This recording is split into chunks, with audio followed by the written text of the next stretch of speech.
Bless the Lord, oh my soul, worship His holy name.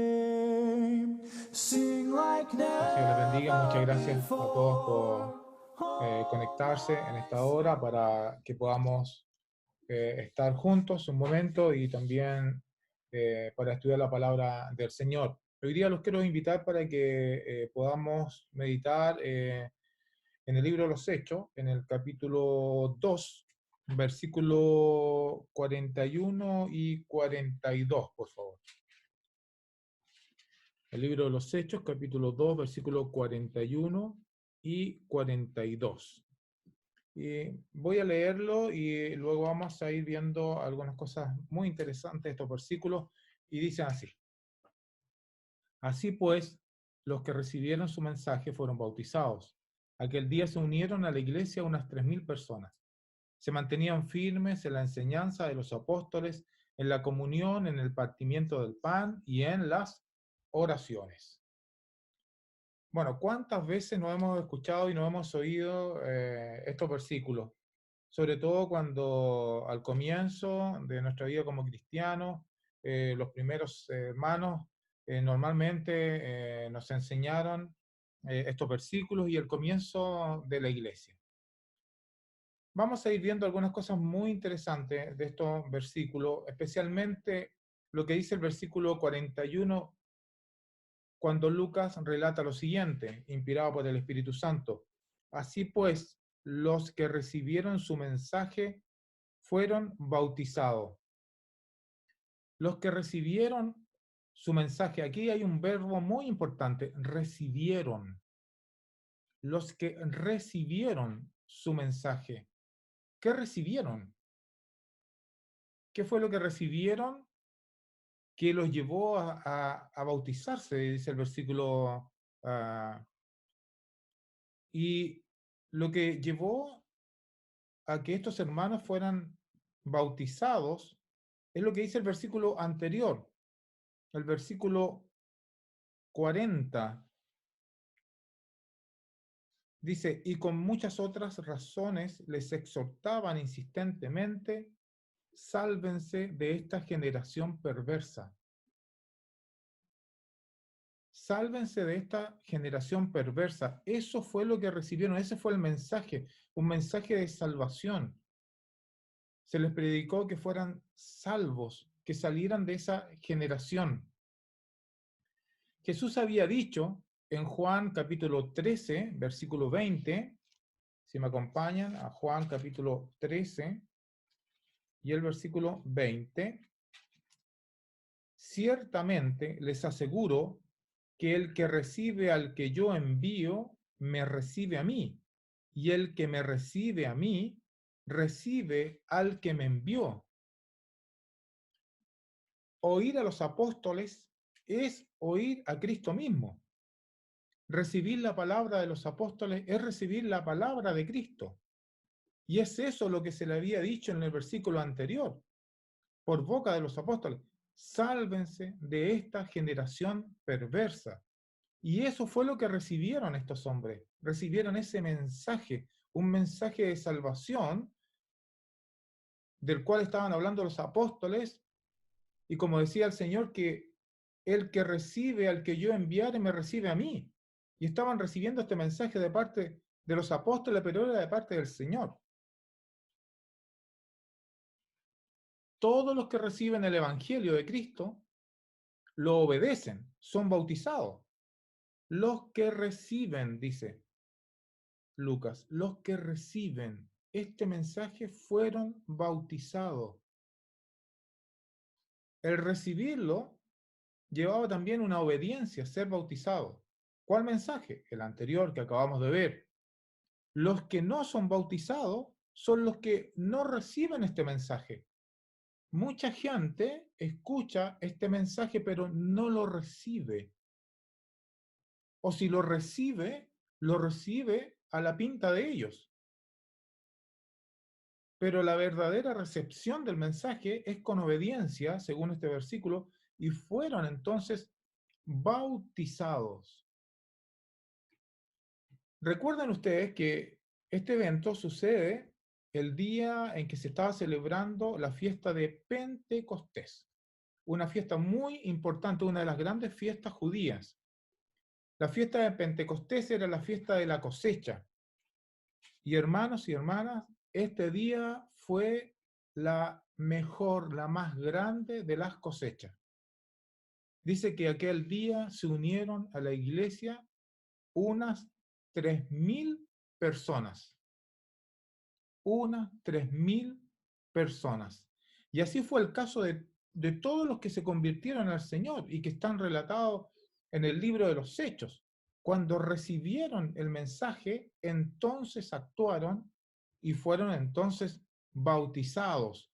Sucedió cuando creyeron a Felipe, sucedió con el eunuco más adelante, con Cornelio, con Pablo, con Lidia, con el carcelero y tantos ejemplos que nos van mostrando Lucas en el libro de los Hechos. Bueno, ¿cuándo se bautizaron? Cuando creyeron, cuando recibieron el mensaje y creyeron. Este fue un acto muy sencillo de obediencia. Fue un acto muy sencillo, hermanos. Algunos sectarios, algunos grupos religiosos dicen que hubiera sido imposible sumergir a 3.000 personas en un día. Lamentablemente, algunos piensan en forma lineal. Me voy a explicar a eso. Es decir, algunos piensan que pusieron uno tras otro a los 3.000 en una fila, digamos, uno tras otro para ser bautizados. Entonces, lo ven como algo imposible. ¿Por qué? Bueno, por matemática. Vamos a ocupar un poco las matemáticas esta mañana. Dice el versículo que son 3.000 personas. Entonces, si ponemos 3.000 personas alineadas hacia atrás y el acto del bautismo haciéndolo rápido, demorara unos 3 minutos, estas 3.000 personas por 3 minutos son 9.000 minutos. Si estos 9.000 minutos los dividimos por 60 minutos, que tiene una hora, entonces tendríamos 150 horas. Ahora, si estas 150 horas las dividimos por 24 horas que tiene un día, lo vamos a transformar en días, serían 6 días y medio. Es decir, si hubieran tenido a todas estas 3.000 personas en una fila, como algunos piensan, y por eso dicen que era imposible que bautizaran a 3.000 personas, se habrían demorado 6 días y medio. Pero estos 6 días y medio, fíjense, sin parar y sin dormir. O sea, completamente trabajando todo el día. Ahora, si nos ponemos un poquito más conscientes y solamente trabajaron las horas donde había luz, es decir, la mitad del día, 12 horas, entonces esto se duplica, eran 13 días los que se demoraron. Entonces algunos piensan de que lo más fácil era rociarlos. Rociarlos, claro, tirarles solamente un poco de agua y con eso estaban listos. Bueno, algunos argumentos bastante vanos. Eso me hace recordar cuando a veces colocan en la televisión aglomeraciones de personas y cuando hace mucho calor y llegan los bomberos y con la manguera ¡guau! Les tiran agua para poder bajarle la temperatura. Eh, Me da la impresión que algunos piensan que a lo mejor el bautismo fue así también, digamos, que les tiraron agua a montones y el que agarraba un poco de agua, bueno, era bautizado. Bueno, también una locura de pensamiento. Lamentablemente, aquellas personas que piensan que esto fue difícil de bautizar estas 3.000 personas, intentan discutir con la revelación del Espíritu Santo. Lucas dice que fueron bautizados. Y cuando Lucas dice que fueron bautizados, él utiliza una palabra griega que significa sepultado o sumergido, o sea, no rociado. Así que ya ese argumento que les acabo de mencionar ya no corre, digamos. Tuvieron que ser sumergidos y sepultados. Entonces, bueno, ahí viene el otro cuestionamiento, bueno, ¿cómo lo hicieron con 3.000? ¿Cómo los pusieron ahí a todos para que pudiesen entonces ser bautizados? El bautismo bíblico no es una ceremonia administrada por un sacerdote. O sea, no es que hubiera un sacerdote ahí para hacerlo, no lo había, ni tampoco por una sola persona. recuerden que estaban los apóstoles, habían también más discípulos. Entonces, este acto que es muy sencillo, se explica en forma muy lógica. Es decir, estaban los 12 apóstoles, bautizaron a los primeros 12, y estos 12 ayudaron a bautizar los siguientes 24, y así sucesivamente, y esto se fue incrementando. Y también viene bueno, el otro cuestionamiento, bueno, ¿dónde se hizo? ¿Dónde había tanta agua para eso? Entonces le voy a aprovecharme de una presentación que hice hace un tiempo atrás en la congregación, solamente para que recordemos, digamos, para que tengamos un recuerdo de lo que había, digamos, en Jerusalén y que ayudaba para poder purificarse los judíos. Y vamos a darnos cuenta de lo siguiente. Denme un segundo para... Bueno, ahí tenemos lo que queda hoy día, digamos, de las murallas del templo. Aquí algunas de las puertas que están tapiadas, pero a las afueras de las murallas de Jerusalén, porque el relato también aquí en hecho está sucediendo en Jerusalén. Y aquí lo que estamos viendo es Jerusalén. Entonces, a las afueras de las murallas están los Mikeb o Mikbe, que eran lugares de purificación y que están cerca de las escaleras de las puertas, digamos, de las murallas de Jerusalén. Y era el lugar donde habitualmente los judíos también celebraban purificaciones. Entonces ellos también usaban mucha agua. Aquí tenemos una mirada desde adentro, entonces está la escalera, donde por un lado, vamos a suponer por el lado derecho, bajaban y por el lado izquierdo subían. Entonces se purificaban porque eso estaba, estaba lleno de agua, era una piscina con agua, y luego subían. Aquí tenemos otra que también se descubrió, esta es de otra forma, fíjense que esta está más abierta, ahí tiene la escalera y abajo obviamente el agua. Entonces, la respuesta queda, o sea, la pregunta queda respondida cuando hay personas, digamos, que dicen, bueno, ¿cómo fueron bautizadas estas 3.000 personas? Y estas 3.000 personas fueron bautizadas gracias a que en Jerusalén existían estos miquet, que eran lugares de purificación judía y había mucha agua. Entonces no necesitaron estar uno detrás del otro. Fíjense que podían entrar por distintos lugares y podían entonces ser bautizados. Y de esa forma entonces fueron bautizados 3.000 personas, dice. 3.000 personas. Y dice el versículo 42 que se mantenían firmes en la enseñanza de los apóstoles, en la comunión, en el partimiento del pan y en las oraciones. Se mantenían firmes. La versión Reina Valera dice que perseveraban. La versión que tengo yo, que es la internacional, dice mantenerse firme. La Biblia de las Américas dice se dedicaban continuamente. La Biblia textual dice algo parecido, estaban dedicados continuamente. Y la Biblia de Jerusalén dice se mantenían constantes, perseverar, mantenerse firme, dedicarse, constancia. Es lo que hacían estos 3.000. Se mantenían constantes en la doctrina de los apóstoles, dice la Reina Valera, la que tengo yo aquí en mis manos, dice, se mantenían firmes en la enseñanza de los apóstoles. Doctrina, también de la palabra griega, también enseñanza, ¿ya? Y Jesús le había dicho a los apóstoles antes, en Mateo capítulo 28, en un texto que es muy conocido, 28, 19 y 20, cuando le dio la gran comisión y les dijo, por tanto, id y hacer discípulos a todas las naciones, bautizándolos en el nombre del Padre, del Hijo, del Espíritu Santo, enseñándoles que guarden todas las cosas que os he mandado. Y el versículo acá, Lucas, nos dice que se mantenían firmes en la enseñanza de los apóstoles. Y bueno, ¿y por qué se mantenían firmes en la enseñanza de los apóstoles?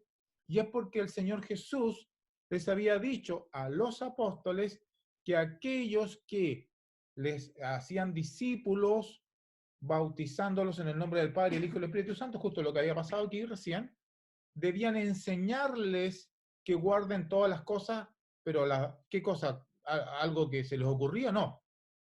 Todas las cosas que os he mandado, todas las cosas que Cristo les había mandado. Por lo tanto, los que tenían autoridad para enseñar lo que Cristo había enseñado eran ni más ni menos que los apóstoles. La doctrina de los apóstoles era y es precisamente todas las cosas que os he mandado, según decía el versículo. Y es lo que comenzó la iglesia a realizar aquí en el principio, es decir, a mantenerse firme en la enseñanza de los apóstoles. Y eso es lo que nosotros como cristianos debemos hacer, siempre mirar las escrituras para mantenernos firmes en lo que los apóstoles enseñaron, porque lo que los apóstoles enseñaron y fue dejado escrito e inspirado por el Espíritu Santo, es lo que Cristo quiere que cada uno de nosotros realice. Entonces, ahí volvemos al principio del versículo cuando decía que los que recibieron su mensaje fueron bautizados, y mucha gente hoy día recibe el mensaje del Señor y no quiere obedecer. No quiere obedecer lo que Cristo le mandó a los apóstoles y lo que los apóstoles nos mandan a nosotros. No obedecer a los apóstoles, entonces no obedecer a Cristo. Y por eso muchos no quieren ser bautizados y quieren creer a su manera y no quieren creer lo que Cristo ha dejado. Piensan que es una cosa nuestra, que es una cosa suya, es imponer algo por sobre la fe. Es decir, el bautismo no corresponde. Pero ya vimos que el Señor Jesús le mandó a los discípulos y que lo enseñaran, y así fue, y por eso entonces que la iglesia primitiva dice que se mantenía firme en la enseñanza de los apóstoles. A mí me gusta la versión internacional porque le da fuerza, dice, se mantenían firmes, aferrados a la enseñanza de los apóstoles. ¿Por qué? Porque era Cristo hablando por medio de ellos.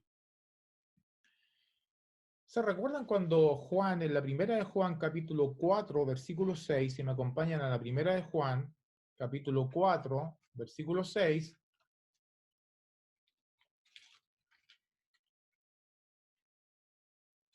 Juan dice lo siguiente: nosotros, los apóstoles, somos de Dios, y todo el que conoce a Dios nos escucha, pero el que no es de Dios no nos escucha, no nos oye.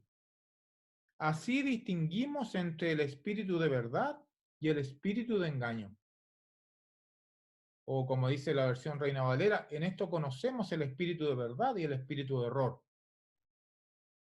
Entonces, cuando escuchamos a los apóstoles, cuando nos mantenemos firmes en la enseñanza de los apóstoles, estamos escuchando a Dios, estamos escuchando a Cristo, estamos obedeciendo sus mandamientos. Y así comenzó la iglesia del Señor. Hermanos, lo que los apóstoles enseñaban y practicaban era la continuación de la enseñanza y de la obra de Jesucristo. Luego dice que todos estos discípulos, estos primeros cristianos, hicieron algo más. Dice que se mantenían en comunión, algo que nos habló nuestro hermano Saúl hace un par de semanas. Comunión. Y comunión viene de una palabra griega que es koinonia, y se puede traducir al español con varias palabras, con la que ya acabamos de decir: comunión, relación estrecha, confraternidad, comportamiento, participación, unión. Entonces, cuando dice aquí el Espíritu Santo que los hermanos se mantenían en la comunión, es que se mantenían en una relación estrecha de confraternidad.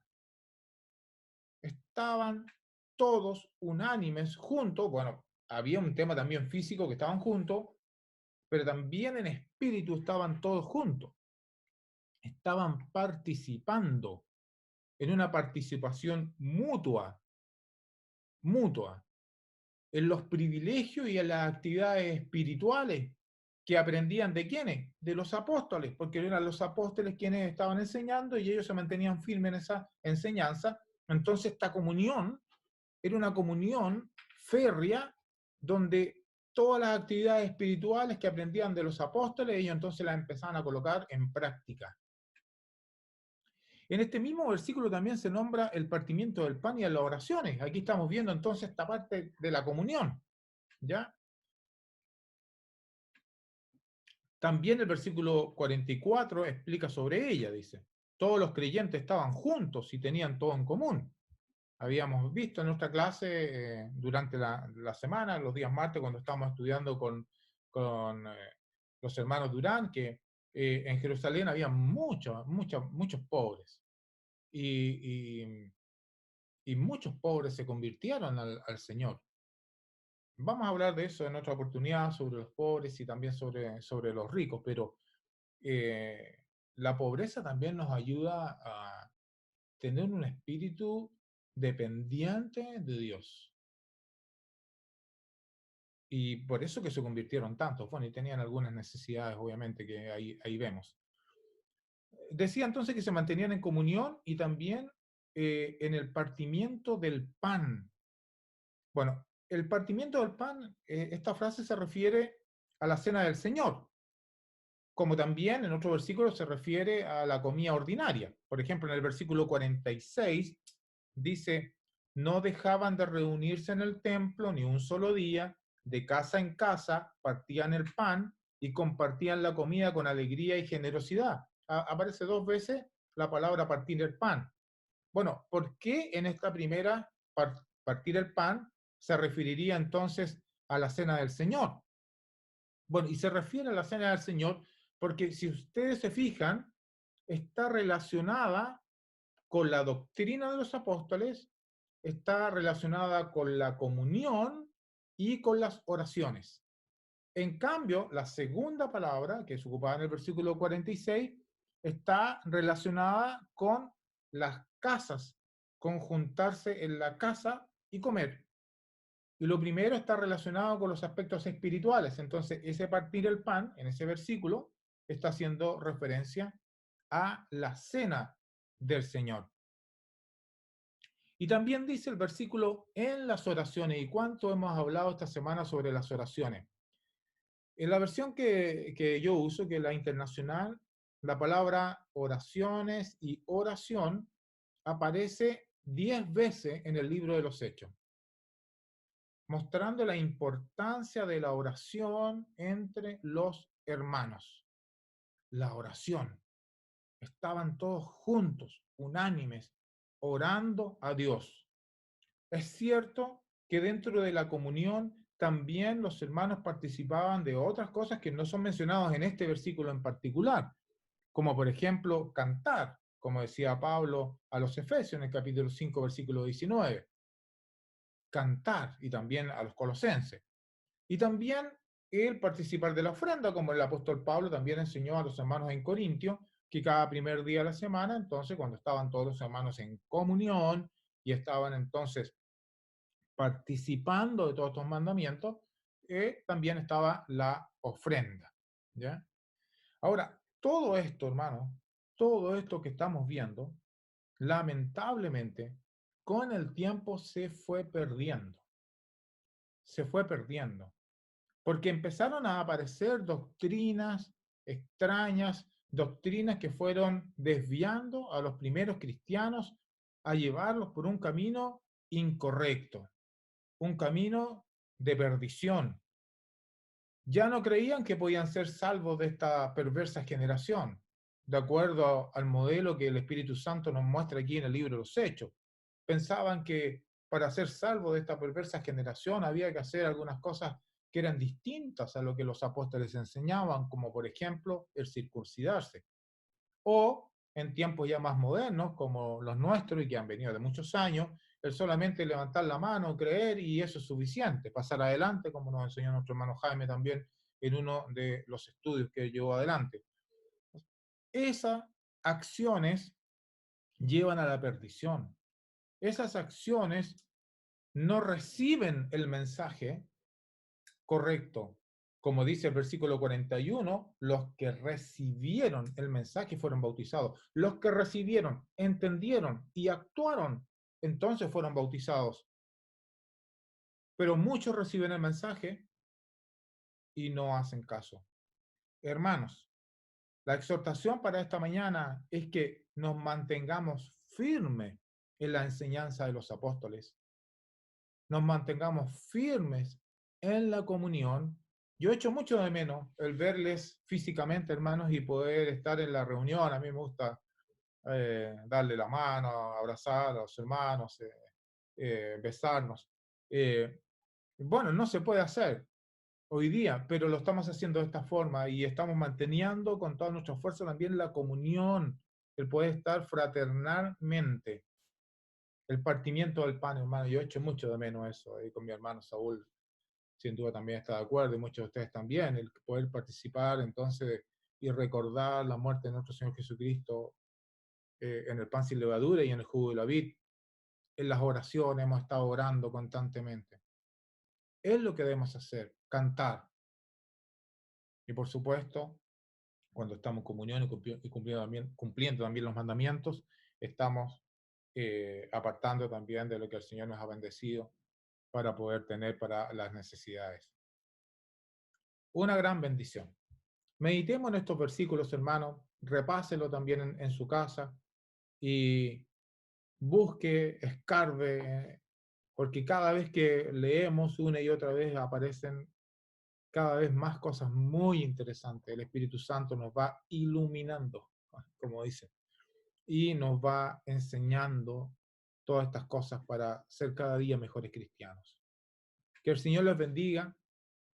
Espero que les haya animado estos versículos a mantenernos firmes en comunión, en el partimiento del pan y en las oraciones que tanto he hecho de menos. Que el Señor les bendiga. Gracias. Gracias, hermano.